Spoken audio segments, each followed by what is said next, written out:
Boundaries are something that we talk about in my house on an almost daily basis. Such is the life when raising siblings who both adore each other and are at each other's throats, sometimes simultaneously. The practice comes on both sides. The practice of setting the boundary, no, I don't want your foot to touch my body right now, and the practice of listening to and respecting that boundary. They said they don't want your foot on them. You have to listen when people tell you not to touch their bodies. Sometimes, maybe even often, I get a little frustrated with it all. Is this my life telling people not to put their feet on each other? But it helps me to remember that what I am teaching in those moments is not just about keeping your foot to yourself. It is an essential life skill. The practice of figuring out what your boundaries are and listening to and respecting the boundaries that others set. It is daily work for us adults too. A couple of weeks ago, I took a 2-day boundaries training with a bunch of other ministers at our spring retreat. This is one of the areas of professional development that it's recommended that we as ministers engage in every 3 years. In that training, we talked about much more complicated boundaries than just keeping your feet to yourself. But in a lot of ways, the principles were the same. And what I especially appreciated was the definition of boundaries that they offered in that training. Boundaries, they said, define our areas of responsibility and control, bring clarity to our relationships, and help us to maintain health and safety for ourselves and for the people we serve. Another way to think about it, they said, boundaries are where we end and others begin. Now, all of this is talking about our personal, individual boundaries. But I think institutional boundaries are more similar than we might imagine. That definition and the questions that arise from it can be just as relevant for how we as a congregation or we as Unitarian Universalism think about the boundaries we set collectively. Where do we as a congregation and a faith end and others begin? What are our particular areas of responsibility and control? Who are we in relationship to others and to our world? This kind of boundary setting is something that I have seen Unitarian Universalism struggle with over the years. We are deeply committed to being a big tent, a place where all are welcome. We are a religion without a creed and with a great diversity of beliefs within our congregations. And because of that big tent identity, we sometimes struggle to name where it is that we end and others begin. We are sometimes reluctant to claim who we are in relationship to others for fear of alienating people. The boundary around Unitarian Universalism is by necessity murky and overlapping. We welcome people from multiple faith identities and from many communities. But the problem comes when that murkiness means we act as if we don't have any boundaries at all. Almost 30 years ago, at one of our fellow Unitarian Universalist congregations, there was a big fight at the annual meeting. My colleague, who was a youth at the time, says she remembers it well because her mom was so very angry afterwards. The church was voting on a new mission statement that year, and the controversy was that this new mission explicitly stated that they were an anti-racist congregation.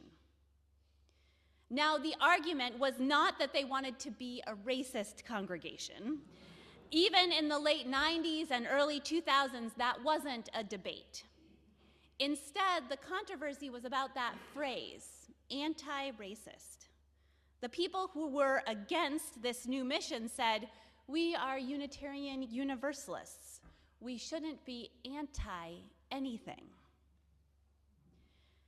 It's the same logic as those who more recently have objected to the name of our UU National Social Justice Campaign, which is Side with Love, by saying that love doesn't take sides.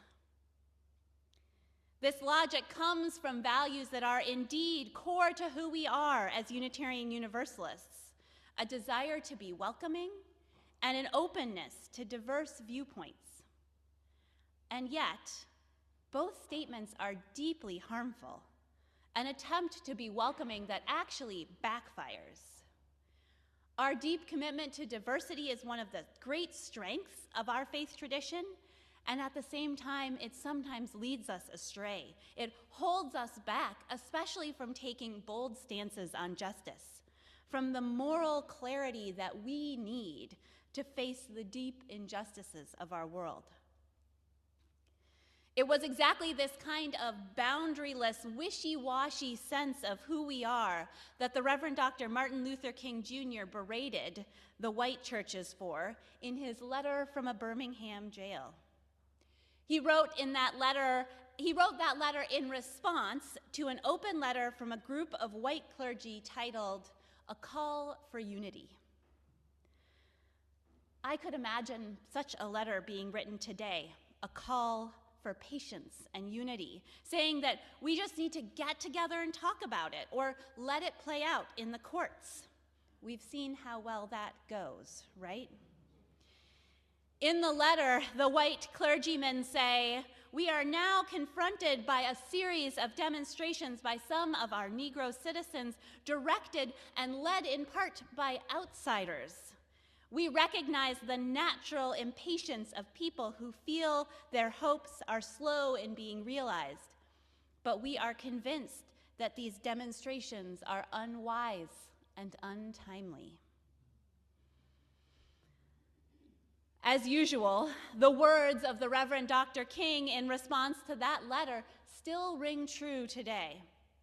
He wrote, "I must confess that over the past few years, I have been gravely disappointed by the white moderate. I have almost reached the regrettable conclusion that the Negro's great stumbling block in his stride towards freedom is not the white citizen's counselor or the Ku Klux Klanner, but the white moderate, who is more devoted to order than to justice, who prefers a negative peace, which is the absence of tension, to a positive peace, which is the presence of justice. Shallow understanding from people of goodwill is more frustrating than the absolute misunderstanding from people of ill will. So often," he writes, "the contemporary church is a weak, ineffectual voice with an uncertain sound. So often it is the arch defender of the status quo. Far from being disturbed by the presence of the church, the power structure of the average community is consoled by the church's silent and often even vocal sanction of things as they are."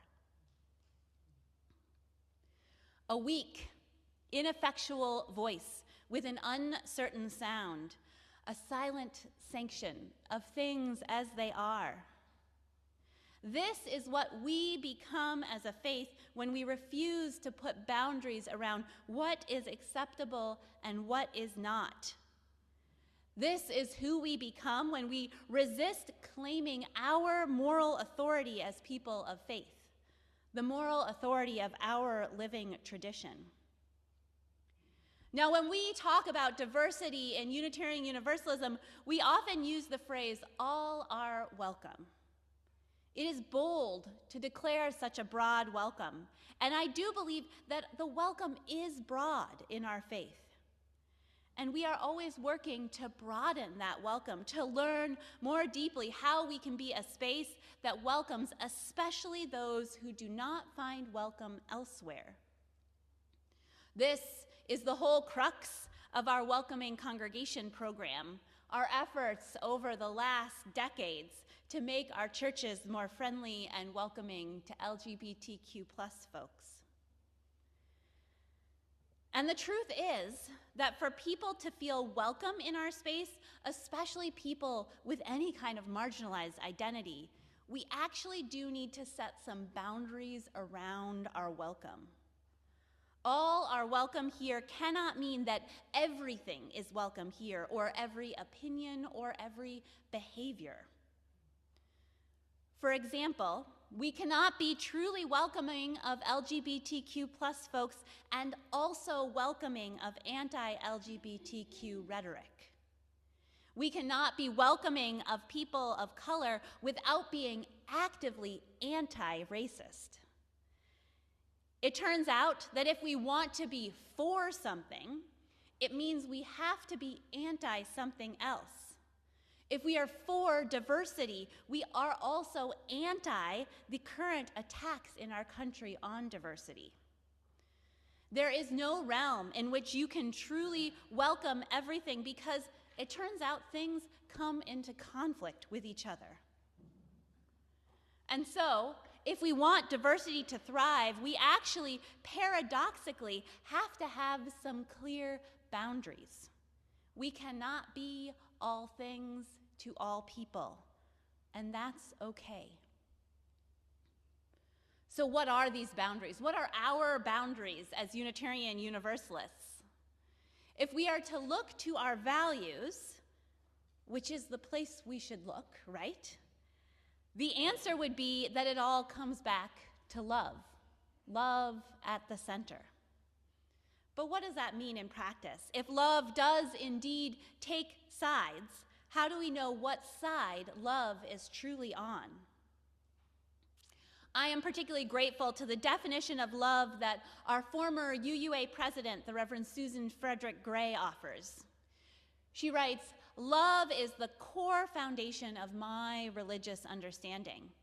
But it is not a love that is simply an emotion, a feeling, or an expression of the bonds of loyalty felt within a group. In personal relationships, when we love someone, we wish for the fullest unfolding and development of who they are. We wish for them freedom, safety, joy, and life. Love as a religious practice extends our compassion and solidarity and care beyond the personal to seeking the liberation and wholeness of every person. It reminds us of our fundamental interdependence with all of life."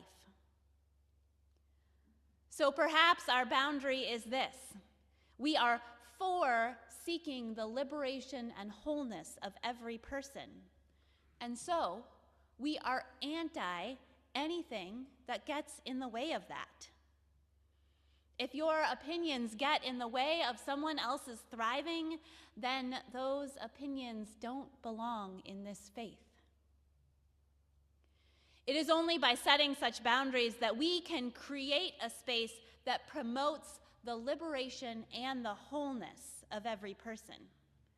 It's only by declaring that some values aren't okay that we can be a space that is safe enough to welcome in diversity of other types.